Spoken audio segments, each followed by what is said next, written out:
Bilimseverler merhaba. Ben bilim sağlık teknoloji habercisi Esra Öz. Bugün grip olduğunu düşünenlerin gerçekten grip mi olduğunu konuşacağız. Ve bu yıl grip neden bu kadar ağır geçiyor? Neden insanlar haftalarca iyileşemiyor? Geçmeyen öksürüklerle mücadele ediliyor ve en sık yapılan hatalar neler? Tüm bu soruların bilimsel verilerle yanıtlarını alacağız. Konuğum Hacettepe Üniversitesi Tıp Fakültesi Enfeksiyon Hastalıkları Anabilim Dalı'nda Doçent Doktor Meliha Çağla Sönmezer olacak. Hocam hoş geldiniz. Hoş bulduk Esracığım. Şimdi ilk sorum şu. Hep grip deniyor ama bu grip mi, Covid mi, RSV mi? Önce bir bunu açıklığa kavuştursak. Evet, son dönemlerde grip oldum diye polikliniğimize bizim de çok başvurular var. Ama aslında grip biz hekimler açısından tıp literatüründe eşittir influenza demek. Yani influenza A veya B virüsüne bağlı gelişen üst solunum yolu enfeksiyonu tablosu. Ama halk arasında genellikle ateş, öksürük, halsizlik, kas ağrısı olan herkes ben grip oldum diyor. Ama influenza A virüsü haricindeki virüsler en sık da virüslere bağlı sezon itibariyle işte RSV virüsü, respiratuar sinsitial virüs deniyor. Covid virüsü yani SARS-CoV-2 virüsüyle de bu üst solunum yolu enfeksiyonları griple çok örtüşen tarzda ateş, öksürük, halsizlik, yaygın kas ağrılarıyla bize gelebiliyor. Bir hasta. Nasıl bunu, ya bunun ayrımını yapabilir mi yoksa doktora gidip mi ayrımı yapılması gerekiyor? Şöyle aslında semptomlarla influenza mı, RSV'ye bağlı bir solunum yolu enfeksiyonu mu veya COVID'e bağlı mı bunu ayırt etmek çok zor. Bu tanısal testlerle işte COVID dönemi, pandemi döneminden çok alışık olduğumuz burundan veya boğazdan alınan PCR testleriyle konulabilir. Ama hasta evde kendisi acaba ne geçiriyorum diye merak ediyorsa küçük küçük aslında kritik noktalar var. İşte influenza daha akut, hızlı başlar. Gürültülü bir başlangıcı vardır. Ateş yüksektir, öksürük şiddetlidir. İnfluenza geçiren hasta daha çok böyle kamyon çarpmış gibiyim der.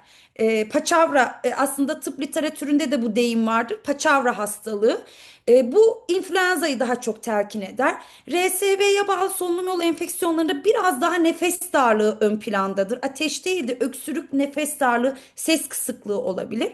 Covid-19'a bağlı solunum yolu enfeksiyonunda da aslında pandemiden çok aşinayız. Bir koku, tat kaybı eşlik edebilir. Yaygın halsizlik bunda da olabilir. Ateş bunda da olabilir. Yani evde halkımız işte influenza mı, RSV mi, Covid'e bağlı mı bu tablom diye ayırt etmek isterse bunlar kritik noktalar. Ama bizim için, biz hekimler için bunların hiçbir önemi yok. Bizim için önemli olan hangi etkenin olduğundan ziyade kişinin riskli grupta olup olmaması.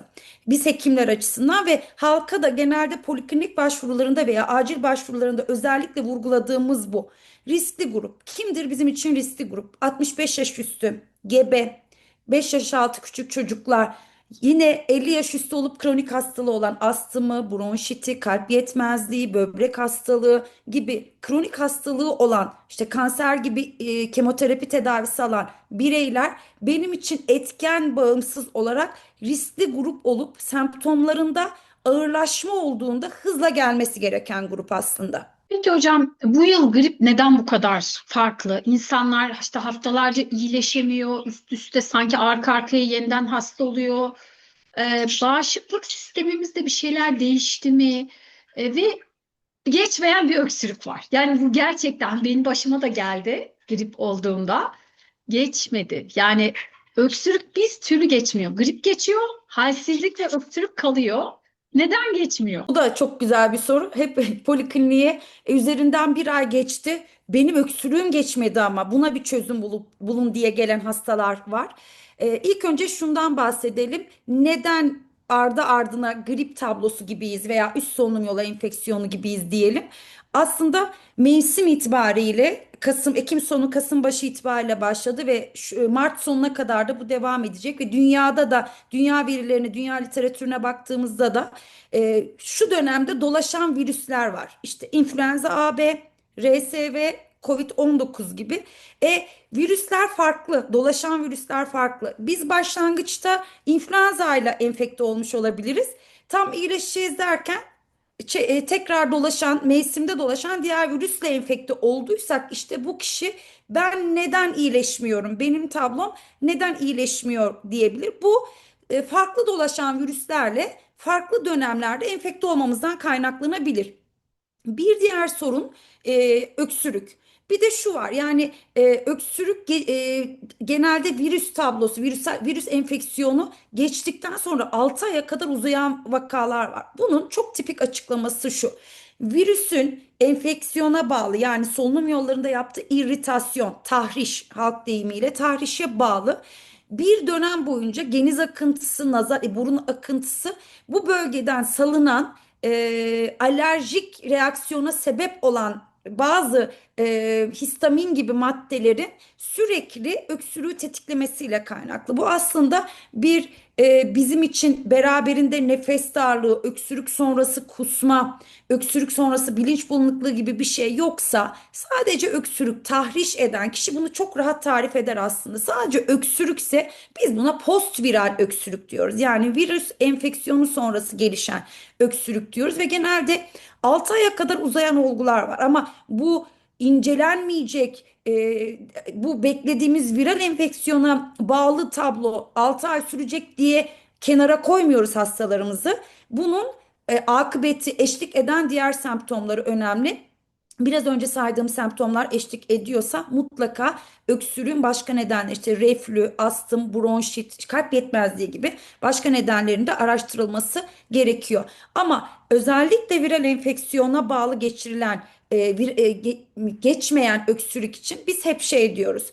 Biraz sabır ve öksürüğü önleyici önlemler evde yapabileceğiniz işte bol sıvı almak, evde bir nemli ortam yaratmak. Öksürük için öksürük kesici ilaçlar önermiyoruz. Buna nefes darlığı eşlik etmediği sürece. Ama biraz önce saydığım riski arttırıcı tablolar olursa mutlaka tekrar hekime başvurun diyoruz. Ama bol sıvı, istirahat ve nemli ortamda bulunarak bol sıvı çaylarla nemli tutarak boğaz hattımızı bunu önleyebiliriz. Geçtiğimiz günlerde başka bir grip salgını daha konuşulmaya başlandı. Yeni bir grip salgını daha geliyor diye. Ee, Covid sonrası böyle sürekli yeni farklı farklı virüsler mi çıkıyor, dolaşıyor? Aslında şöyle Esracığım dolaşan virüsler hep aynıydı. En sık kış mevsiminde dolaşan virüslerimiz RSV, influenza, işte metapneumovirüs gibi birçok çeşitli virüs vardı. Pandemiyle birlikte ne oldu ama? Pandemiyle birlikte hepimiz halk ve biz hekimler dahil bir Covid-19'a yüklendik. Covid-19'a yüklenip ondan korunmak için aldığımız önlemlere bağlı işte maskemizi taktık, elimizi temiz tuttuk, kalabalık ortamlardan uzak durduk. Bu önlemlere bağlı diğer virüsler tabii ki tedrici olarak azaldı. Çünkü karşılaşma riskini biz azalttık. Pandemi bitti. Pandemi bittikten sonra önlemlerden geri durmaya başladık. Maskeleri tekrar açtık. İşte izolasyon önlemlerine, kalabalık ortamlara çok özen göstermemeye başladık ki tekrar aslında dolaşımda yani mevsimsel dolaşımda dünyada var olan virüslerle tekrar karşılaşmaya başladık. Aslında yeni bir şey değil. Aksine zaten beklediğimiz tabloydu. Sadece Covid'e bağlı pandemi önlemleriyle birlikte maskelenmiş olan diğer virüsler tekrar maskenin kaldırılmasıyla açığa çıktı. Şu an dünyada influenza A, B ve RSV ön planda, Covid daha az seyretmekte. Hemen diğer dünyada İspanyol gribi H1N1 gibi bir sıklıkta görülen tablodan bahsediyor. Aslında grip biraz önce ne demiştim? İnfluenza virüsüne bağlı gelişen tablo. Bu influenza virüsünün iki tane alt tipi var. A ve B. B daha hafif seyirli bir gribal enfeksiyon tablosu ama A'nın da kendi içinde H ve N'den halkımız daha rahat anlasın diye bahsetmiyor. İşte H hemaglutinin, N nöraminidaz dediğimiz bunların işte H1N1, H2, N3 gibi. Bu alt tiplerin tipine göre ve hangi ülkede çıktığına göre alt tiplerin oluşturulduğu bir adlandırma aslında bu. Yani H1N1'de, H3N2'de bunların hepsi hepsi influenza A. influenza A virüsü. Ama alt tiplere göre İspanyol gribi denen var, kuş gribi denen var, domuz gribi denen var. İşte H1N1 domuz gribi, H3N2, H5N1 kuş gribi gibi. Bu dediğim gibi hepsi influenza A. Zaten şey de söylüyorlar hocam, işte ben domuz gribi oldum ondan geçmiyor diyenler de var, bu son geçmeyen gribe de. Ee, Basit bir grip hangi noktada kalp, akciğer ya da beyin için hayati bir riske dönüşür? Hangi belirtiler acil demektir? Evet, erişkin hasta için ve çocuk hasta için durum farklı. Ben erişkin üzerinden cevaplamak istiyorum. Şöyle basit bir üst solunum yolu enfeksiyonu, influenza'ya, RSV'ye veya COVID'e bağlı. E, Bu virüsün tipine göre demeyelim, orada hemen antiparantez açıyorum. Kişinin riskli olup olmamasına bağlı. Altta yatan bir hastalığı olanlarda biraz önce dediğimiz kalp, yani kardiyak, akciğer, solunumsal ve santral sinir sistemi, beyin tablolarının tutulumlarıyla, beyin tutulumu tablolarıyla karşılaşma olasılığımız yüksek. Ne zaman evdeyken tetikte olalım? Tam tablo tanımızı almışız. Evde istirahat ediyoruz. Evet, öksürük şiddetlenebilir. İşte beraberinde kusma da olabilir ama öksürüğe şiddetli nefes darlığı eşlik ediyorsa, soluk alıp vermemiz bozulduysa, 2-3 yastıkla yatma gereksinimi duyuyorsak, yani nefes darlığımızdan sekonder. Kardiyak olarak daha önce olmayan kalp atışımızda bir problem varsa, hızlandıysa veya yavaşladıysa, aritmiler olduysa, yine nefes darlığımız, merdiven çıkamayacak duruma geldiysek veya daha önce çok normal sağlıklı birey iken uykuya eğilim, evde sürekli uyuma isteği, sorulara anlamsız cevaplar veren bir yaşlı viral enfeksiyon üst solunum yolu geçiriyordu ve evdeydi diyorsa, mutlaka bu durumlarda acile başvurmak gerekiyor. Çünkü bu viral enfeksiyon dediğimiz influenza, RSV ve COVID, bunlar hele ki riskli gruplarda komplikasyon dediğimiz tablolarla karşımıza gelebilir ve bu komplikasyonlarda erken müdahaleyle yönetilebilir komplikasyonlardır, ama geç kalındığında tablo ne yazık ki ölüme kadar giden şekilde sonuçlanabilir. Antibiyotikler, böyle her grip olunduğunda herkes hani gidip de bana bir antibiyotik gerekiyor diyorlar. Vitaminler, ağrı kesiciler. İnsanlar gripte en çok hangi hataları yapıyor ve bu hatalar hastalığı nasıl uzatıyor hocam? En çok yapılan hata, birinci sırada antibiyotik yazar mısınız? Bize en çok karşılaştığımız tablo. Hocam antibiyotik yazmayacak mısınız? Artık biraz daha antibiyotik ve virüs kavramını halk arasında kabul ettirdik gibi geliyor bana. Çünkü son zamanlarda hastalarıma hayır bak bu viral enfeksiyon, virüslere antibiyotik etkisiz, antibiyotik bakterilere etkilidir. Sen şu an viral bir enfeksiyon geçiriyorsun dediğimde ikna edebiliyorum, ama bazen ne yazık ki evde ellerinde var olan antibiyotikleri, hele ki bu influenza, RSV, onları geçirirken ki ilk 3 gündeki o yaygın eklem ağrıları, kas ağrıları, ateşi, öksürüğü olunca kendini tutamayıp antibiyotiklere sarılan kesim ne yazık ki bizim için en sıkıntılı kesim. Aslında niye sıkıntılı? Şöyle, tabloyu kendi doğal akışına bıraksa 3-5 günde kendiliğinden gerileyecek. Sadece sıvı ile sıvı, vitaminli yiyecekler, kış meyve sebzelerinden yiyerek ve istirahat ederek geçirebileceği bir şeyi araya antibiyotik girerek zorlaştırabiliyor. Niye zorlaştırabiliyor? Bir, antibiyotiğe bağlı antibiyotik ilişkili ishalle geliyor bu sefer. Bizim en çok gördüğümüz pat diye geniş spektrumlu bir antibiyotik kullanıp ishal olanlar. İki, antibiyotiğe bağlı diğer ilaçlarıyla, tansiyonu var, şekeri var, etkileşime girmesiyle geliyor. 3. Alerji. Antibiyotiğin alerjisi, yaygın döküntü, her tarafım kızardı. Ne yaptım? Antibiyotik başlamıştım.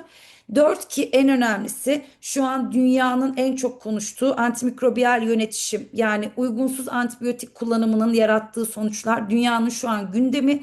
Ne kadar gereksiz yere antibiyotik kullanılıyorsa bu o hastanın bir sonraki hastane yatışında veya bir sonraki antibiyotik gerektiren enfeksiyon tablosunda kullanılması gereken antibiyotiğe dirençli olmasına sebep oluyor. Aslında çok masum ilaçlar değil antibiyotikler. Yani ishal yapmaları, alerji yapmaları, yan etki yapmaları ve özellikle de dirençli mikroorganizmalara karşı artık etkisiz kalabilmelerinden dolayı gereksiz yere viral enfeksiyonlarda antibiyotik kullanmayın diyoruz.